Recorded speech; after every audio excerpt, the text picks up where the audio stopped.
One of the core ideas of the fourth way teaching, which George Gurdjieff brought to the West in the early 1900s, is the idea of transformation, personal transformation, and central to this is the idea of transforming negative emotions, and that a person cannot think in terms of awakening, enlightenment, self-mastery, without taking into serious consideration their relationship to their own negative emotions.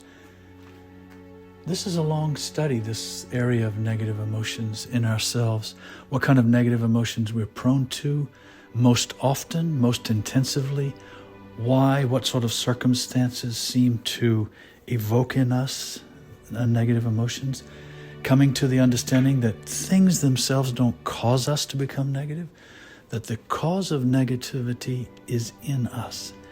An event happens and we respond, and we do so consistently from a particular negative point of view.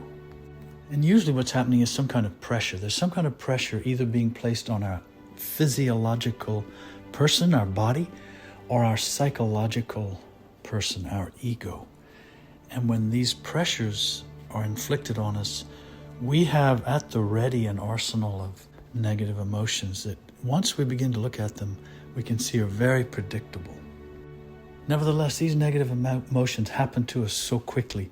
Irritation, impatience, flares of anger, bitterness, resentment, self-pity, self-deprecation, certain forms of depression, anxiety, worry, fear, all of these, they happen so quickly and so instantaneously, and they carry themselves out. They go through their cycle, in many cases so fast that we don't really even see the entire mechanism at work. And we just tend to think, that made me negative, you made me negative, this situation is making me negative. It's all, we're putting the cause and the blame outside of ourselves. We fail to see how it's all originating from inside of us. This is an enormous idea, and you can see just from the way I described it that turning this all around represents an enormous shift in us psychologically and in terms of our conscious perception of the world. One way to start looking at this, especially if you're serious about this idea of transformation, self-transformation, awakening, enlightenment, spiritual growth, and if you're serious about taking on this responsibility of negative emotions being inside of you, and the cause of negativity being inside of you and inside your psychological habits, one thing you can do with any negative emotion is think about freezing it, taking a picture of it, like a still picture of it. Now, the negative emotion may last, it may flare just for a few seconds, like in the case of irritation in traffic, or it may accumulate over time and have sort of a longer time body, you could call it.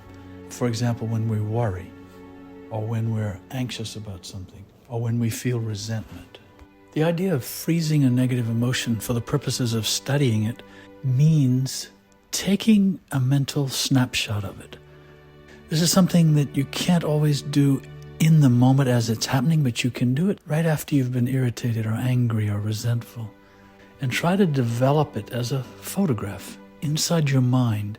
Then what you do is you essentially hold it in front of your mind's eye as though you were holding a photograph, and you look at it and you try to see the nature of this person in the photograph who has been negative about something, and then the particular manner in which they were feeling negative, and especially how they were expressing the negativity.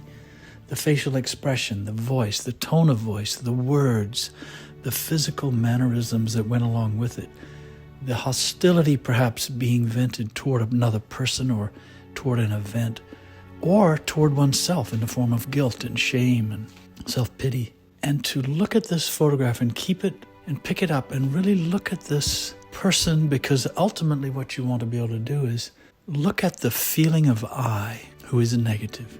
That's what this is really about. We come under pressure, and this feeling of I is what reacts in us. We react from this feeling of I, me. I was hurt, I'm upset, I'm irritated, I'm offended, I'm negative. It's the person we imagine ourselves to be. This feeling of I. But it's good to try to get a look at it from a distance. Normally we are in the midst of it, and we think it is who we are, and we think we are justified in our negativity, and we feel this is a normal way to go about life without seeing that it's an automatic self-defense mechanism that is protecting us like armor. And what is it protecting us from? It's shielding us from seeing the truth that we are not who we imagine ourselves to be. We presume we are this body, that we are this mind, that we are this psychological entity.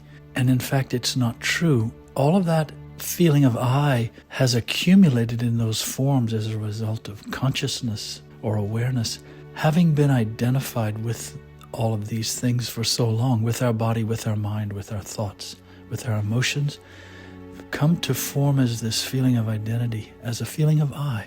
And the study of negative emotions and the work to not express these negative emotions for the purpose of taking mental photographs like this is core to the fourth way teaching.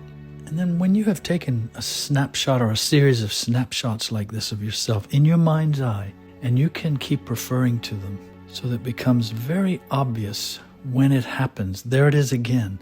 There's that person again, that feeling of I in me, in my being, becoming negative, feeling negative, entrenching itself in negativity of some kind. The idea is to, in seeing it and in studying this, to realize yourself as that which is seeing it. Because isn't it interesting? We can see this in ourselves. Normally we don't notice that we can notice it. We see it, it happens, we think we are it. And consciousness fails to realize itself behind the scenes. Instead, our consciousness is drawn into, attached to, and becomes identified with this feeling of I.